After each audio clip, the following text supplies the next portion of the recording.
Meron lang po akong ipapakitang video. Ito pong video na to ay yung dati kong na-interview sa Secretary Harry Roque.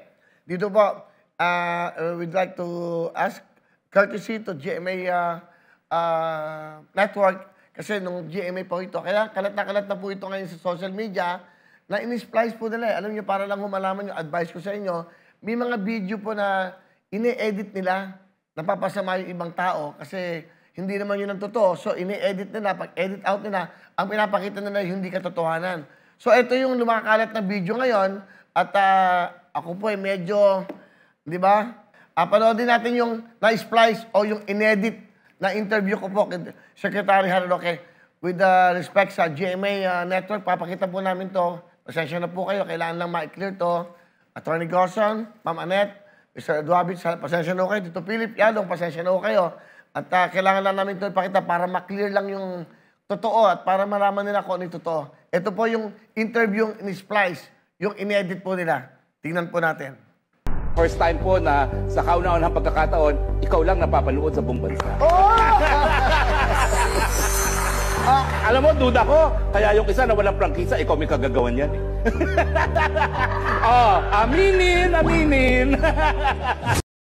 Yan po yung in-splice. Yan po yung, kumbaga, inedit. Hindi ho nila pinakita yung totoo. Ganyan talaga eh. Mawasakin ka, sisiraan ka ng kapwa mo eh. Pero ito po ang totoo interview kay Secretary Harry Roque during the time of pandemic. Ipakita po natin. And also, this is your first time na lumabas kayo ng Malacanang. Opo. Live na live. Oo, at first time po na sa kauna-unahang pagkakataon, ikaw lang napapanood sa buong bansa. Oh! Alam mo, duda ko. Kaya yung isa na walang prangkisa, ikaw may kagagawan yan. Aminin. Sek, wala po akong, malaki din po ang utang na loob ko sa istasyon na yan. Oo nga Dahil pala. din doon ako nagsimula, doon ako nakilala. Nasa puso ko pa rin yan. Oo. Kapamilya, kapatid, kapuso, bawat Pilipino. Sek, wala po akong, malaki din po ang utang na loob ko sa istasyon na yan. Oo nga Dahil pala. din doon ako nagsimula, doon ako nakilala. Nasa puso ko pa rin yan. Oo. Kapamilya, kapatid, kapuso, bawat Pilipino, nandyan. Sek, huwag mo akong idamay, baka mabatsa ko. Nananahimik. Pero anyway, nag-iisa ka na lang ngayon. Sek, huwag natin pag-usapan yan. Hindi natin pag-uusapan ng kung ano mang prangkisa. Ang pag-uusapan dito, yung pong ating hinaharap na kinabukasan. Oh, yan po yung original during that time. That was, kailan nyo, anong date yun? May ba? May 27.